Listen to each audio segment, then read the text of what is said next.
Suasana ruangan malam itu terasa berbeda. Galih tidak pernah merasa setakut itu sebelumnya. Nafasnya tak beraturan dan kepalanya bercucuran keringat dingin. Ia berusaha mengontrol diri, mengatur nafas, dan berdoa. Beberapa saat setelahnya, ia merasa lebih baik dan dapat kembali berpikir dengan jernih. Namun Galih kembali mendengar suara.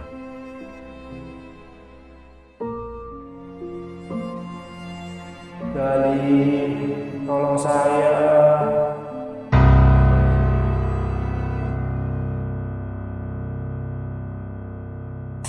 Assalamualaikum warahmatullahi wabarakatuh. Selamat malam semuanya.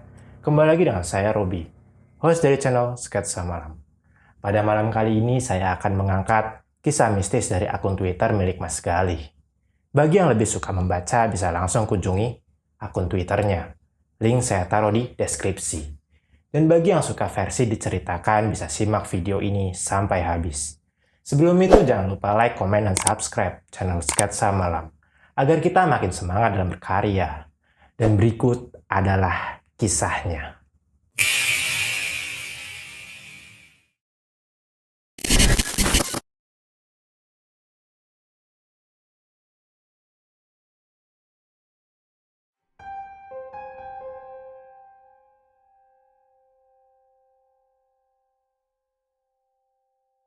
Cerita ini dialami sendiri oleh Mas Galih di tahun 2010, yang saat itu ia sedang kuliah di kota Bandung.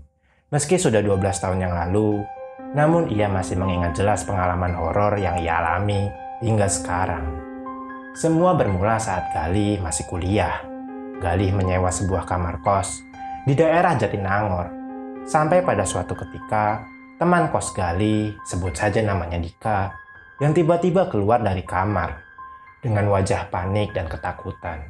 Melihat hal itu, Galih dan teman-teman kos lainnya penasaran apa yang sebenarnya terjadi dengan Dika. Akhirnya mereka pun menghampiri dan bertanya kepada Dika apa yang terjadi. Dan Dika pun bercerita bahwa ia melihat sosok pocong di atas lemari pakaiannya, menatap dengan tatapan tajam, dengan mukanya yang hancur, hitam dan beraroma tidak sedap. Mendengar penuturan Dika, Galih pun langsung mengecek kamar Dika. Tapi ia tidak menemukan apa-apa di sana. Pikir Galih mungkin saat itu Dika sedang bermimpi, atau mungkin sedang halu. Malam harinya Dika mendatangi kamar Galih, dan ia mengatakan bahwa badannya dalam keadaan tidak sehat. Bahkan, ia sempat muntah. Galih pun akhirnya memutuskan membawa Dika ke rumah sakit terdekat untuk ditangani.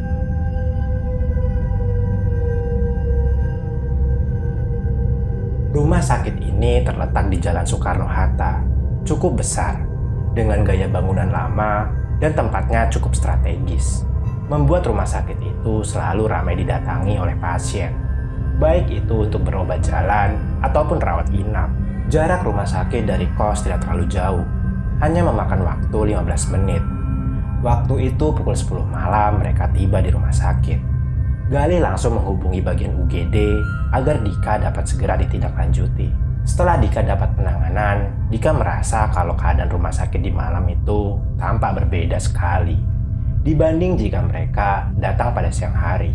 Galih menunggu di ruang tunggu IGD. Sesekali, ia melihat pasien lewat. Ada yang meninggal, ada pula pasien yang datang dengan kondisi fisik yang kurang baik akibat korban kecelakaan. Hampir 2 jam Dika ditangani oleh dokter. Akhirnya, Dika disarankan untuk dirawat di rumah sakit beberapa hari. Karena ia harus mendapat perawatan intensif akibat usus buntu dan harus segera dioperasi. Mendengar hal tersebut, Galih langsung menghubungi keluarga Dika. Sebenarnya pihak rumah sakit menyarankan Dika agar dirawat inap di kamar yang bagus. 1 orang 1 kamar. Tapi malam itu hanya tersisa 1 kamar 2 tempat tidur. Dan mau tidak mau, akhirnya mereka memilih kamar itu. Dika pun dipindahkan dari ruang UGD menuju ke kamar inap yang letaknya di lantai 3. Saat berjalan menuju lantai 3, tiba-tiba saja Galih merasakan perasaan aneh yang sedang mengikutinya. Tapi ia mencoba mengabaikannya.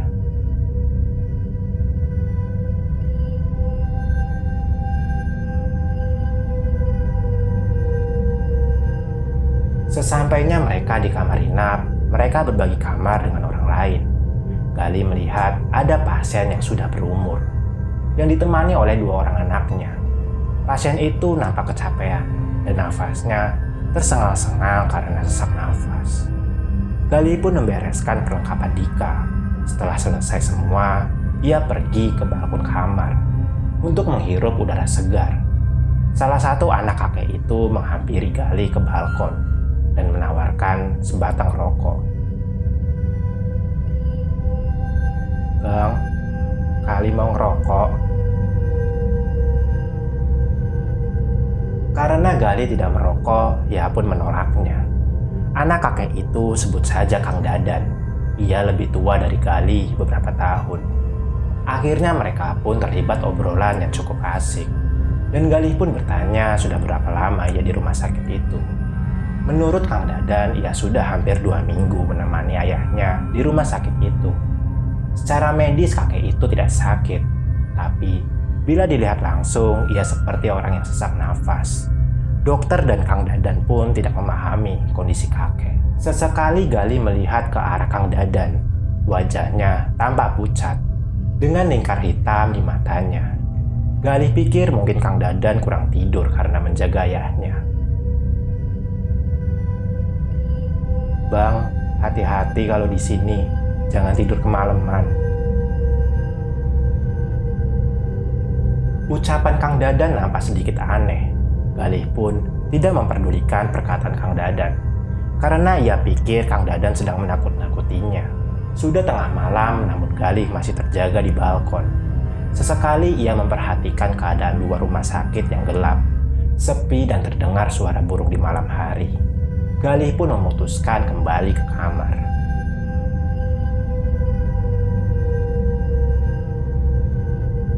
Waktu menunjukkan pukul 1:30 dini hari. Gali mendengar pintu kamar sebelah terbuka. Seperti ada yang masuk. Gali mengira ada pasien baru malam itu. Dan beberapa saat setelahnya, Gali mendengar suara rintihan orang kesakitan. Sesekali meminta tolong. "Tolong saya, tolong."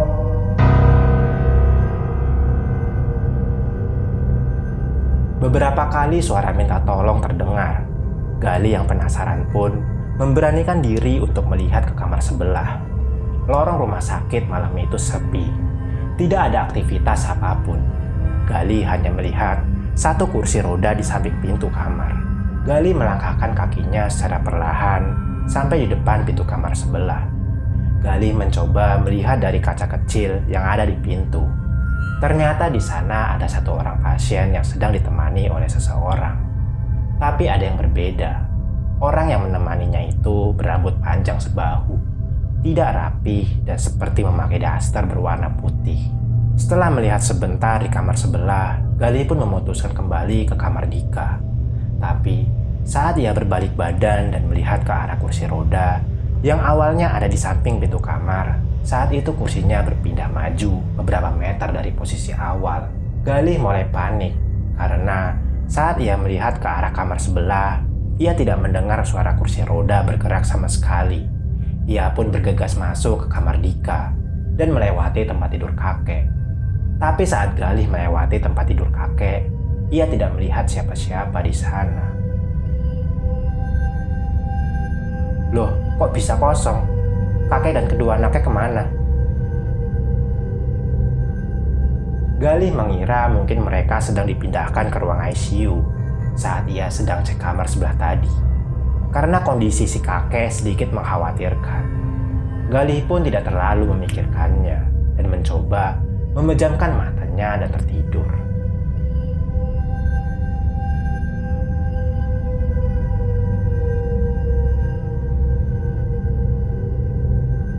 Pagi harinya Gali dibangunkan dengan suara alarm HP. Lalu cuci muka dan mandi.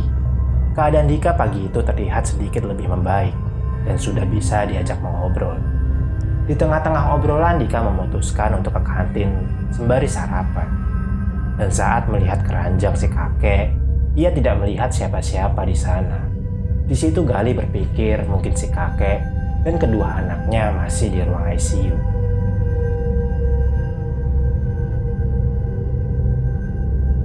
Singkat cerita, Galih pun menjenguk Dika di hari kedua Dika dirawat di rumah sakit. Ketika Galih masuk ke kamar, ia melihat si kakek dan kedua anaknya ada di situ. Kondisinya sama seperti malam sebelumnya. Si kakek nampak sesak nafas, dan muka kedua anaknya masing-masing terlihat pucat. Galih langsung menghampiri Dika yang sedang mengobrol dengan teman kosnya. Sekitar pukul 10 malam teman kosnya izin pamit pulang karena ia ada kelas pagi. Sementara Galih masih menginap di rumah sakit. Seperti biasa, ketika semuanya sudah kondusif, Galih pergi ke balkon kamar menikmati udara Bandung yang segar. Lalu Kang Dadan datang menghampiri Galih. Pakaiannya masih terlihat sama dengan kemarin. Di situ, Galih berpikir, mungkin ia kehabisan pakaian, jadi tidak sempat ganti baju. Ada yang membuat Galih merasa aneh. Ketika Kang Dadan datang menyapa Galih, sama seperti malam sebelumnya, ia pun menawari rokok dengan kata-kata yang sama persis seperti malam sebelumnya. Tidak ada yang berbeda. Namun, Galih tidak memperdulikannya dan kembali ngobrol dengan Kang Dadan. Saat mengobrol, Galih kembali merasa aneh karena obrolan mereka sama persis seperti kemarin malam. Persis tidak ada yang berbeda.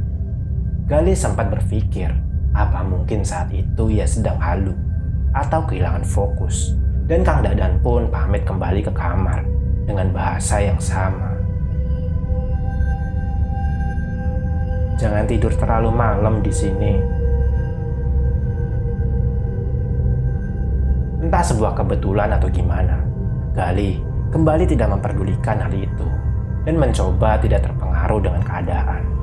Dan ia tetap berada di balkon menikmati pemandangan. Sekitar pukul 12 malam, Galih menikmati secangkir kopi hangat di balkon. Dan tiba-tiba, ia mendengar suara seseorang dari kamar sebelah. Apa mungkin suara seperti semalam? Suara orang kesakitan dan minta tolong. Galih mencoba memfokuskan pendengarannya. Dan tiba-tiba, ia mendengar suara orang seperti sedang menyapanya. Dan beberapa saat suara itu kembali terdengar lagi.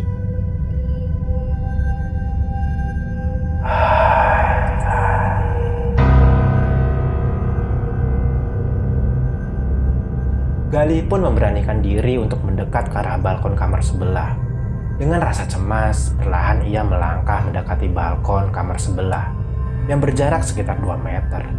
Dari situ ia bisa melihat kondisi kamar yang terlihat kosong. Tidak ada pasien yang rawat inap. Galih mencoba mengecek kembali dari pintu kaca balkon yang sedikit terbuka. Tirainya seolah bergerak karena tertiup angin. Nampak jelas tidak ada orang di sana. Syukurlah tidak ada siapa-siapa di sana. Mungkin tadi aku salah dengar. Tapi ketika pandangan Galih mengarah kembali ke jendela, ia melihat sosok bayangan seperti wanita, tepat berada di belakang tirai. Bayangan itu terlihat diam, tidak bergerak. Hanya rambutnya saja yang tertiup angin. Galih mencoba mendekati dan memfokuskan penglihatannya. Saat angin meniup tirai, terlihat jelas wanita tua sedang berdiri menatap ke arah Galih. Wajah pucat, rambut putih terurai panjang, memakai kemben, dan kelopak mata hitam menatap tajam ke arah Galih. Hal itu membuat Galih benar-benar kaget, dan hampir membuat ia terjungkal ke tepi pagar pembatas balkon. Galih pun langsung kembali ke kamar, menutup tirai, dan mengunci pintu. Suasana ruangan malam itu terasa berbeda. Galih tidak pernah merasa setakut itu sebelumnya. Nafasnya tak beraturan, dan kepalanya bercucuran keringat dingin. Ia berusaha mengontrol diri, mengatur nafas, dan berdoa. Beberapa saat setelahnya, ia merasa lebih baik dan dapat kembali berpikir dengan jernih. Namun Galih kembali mendengar suara. Galih, tolong saya. Galih, tolong saya. Galih, tolong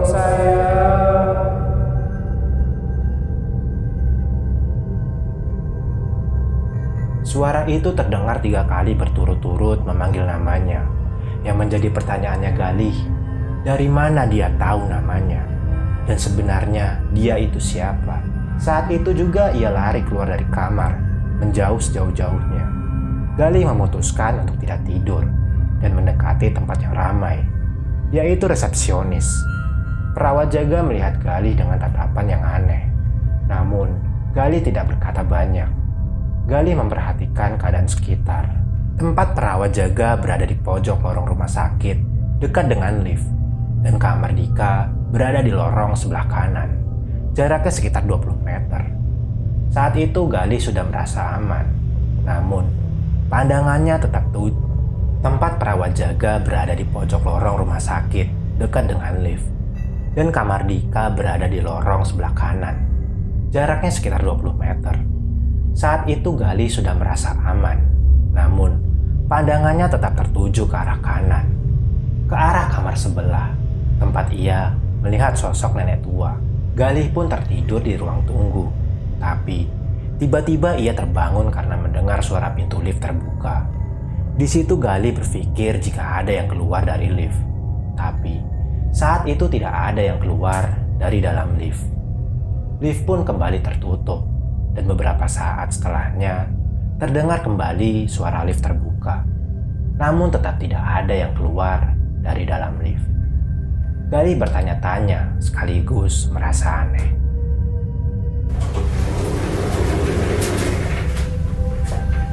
Apa mungkin ada orang iseng malam-malam yang memainkan lift? Atau mungkin liftnya sedang rusak? Suara azan pun berkumandang. Dan Galih masih terjaga. Ia tidak tidur. Lalu, ia memberanikan diri turun ke lobi untuk menunaikan sholat subuh.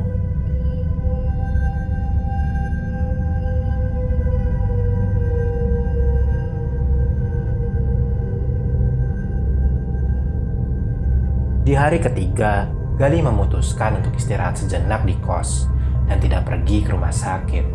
Lalu, di hari keempat, ia kembali ke rumah sakit itu lagi. Bismillah, semoga tidak terjadi sesuatu yang aneh.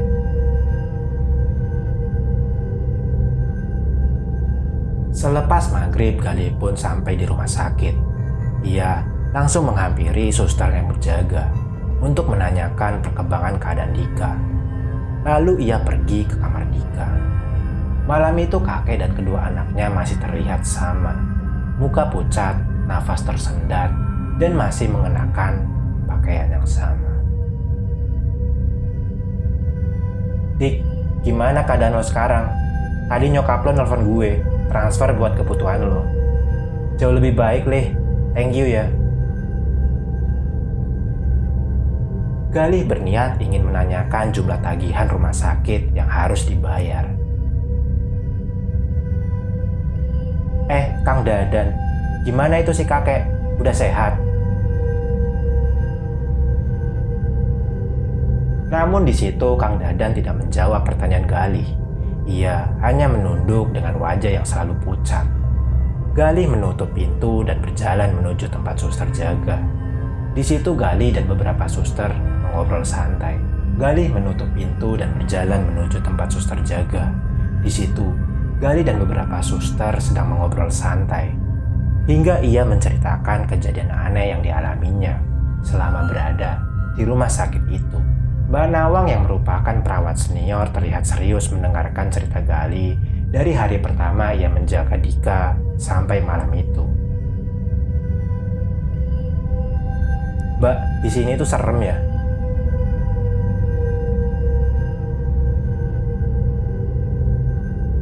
Mbak Nawang tidak membalas pertanyaan Galih dan hanya tersenyum.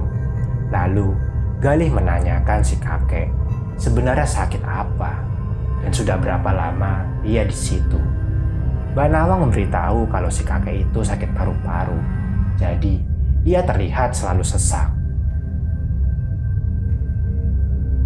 Iya Mbak, tadi saya ngelihat si kakek masih sesak nafas dan anaknya juga kelihatan murung banget. Terus yang saya heran, kalau siang saya selalu nggak ngelihat mereka.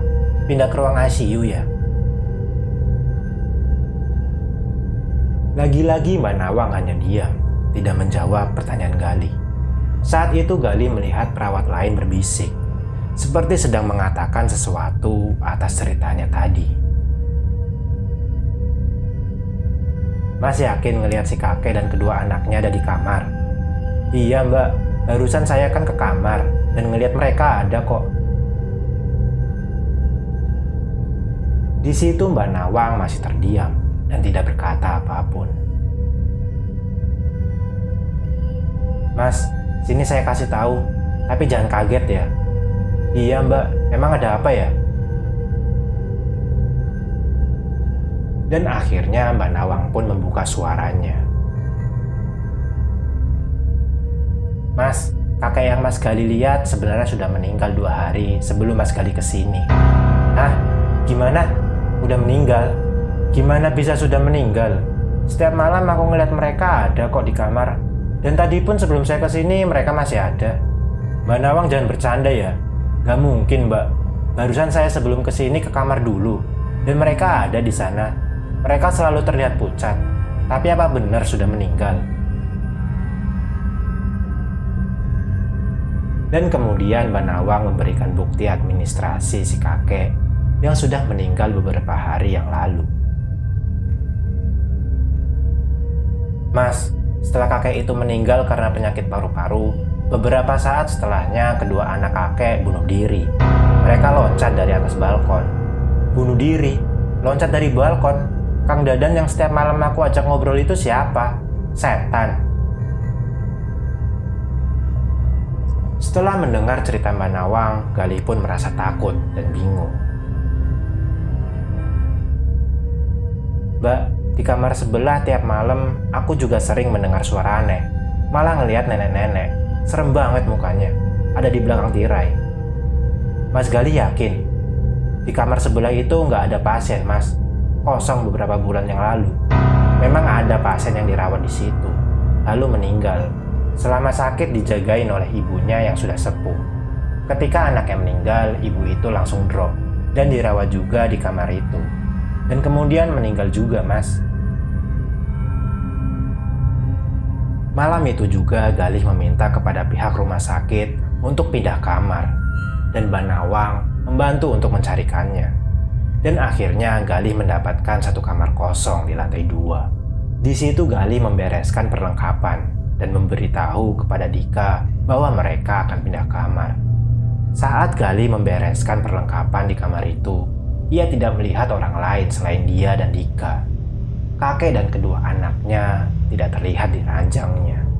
Seketika Galih segera membereskan perlengkapannya, lalu pindah kamar.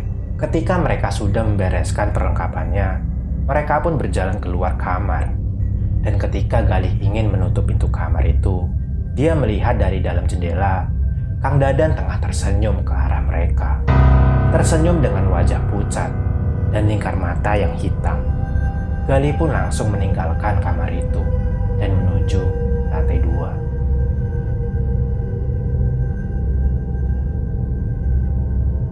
Saat berada di kamar lantai 2, Galih tidak merasakan ada sesuatu yang aneh. Tapi sekitar pukul 2 dini hari, Galih terbangun dari tidurnya karena dia lupa menutup pintu balkon. Ketika Galih ingin menutup pintu balkon, tiba-tiba ia mendengar suara.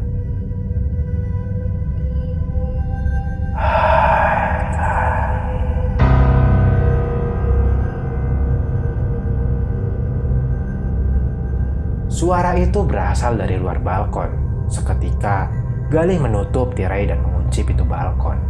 Galih tidak menceritakan ke Dika tentang apa yang ia alami beberapa hari di rumah sakit itu. Dan ketika Dika sudah tiada, ia tidak mengetahui kejadian itu. Sehari setelah Dika meninggal, Galih bermimpi bertemu dengan Dika. Wajahnya tampak murung dan pucat. Di situ Galih bertanya kenapa dan apa yang terjadi dengannya. Tapi Dika tidak menjawab pertanyaan Galih. Beberapa hari setelahnya, Galih memimpikan Dika kembali dengan wajah yang sedikit ceria. Dan semoga Dika tenang di alam sana.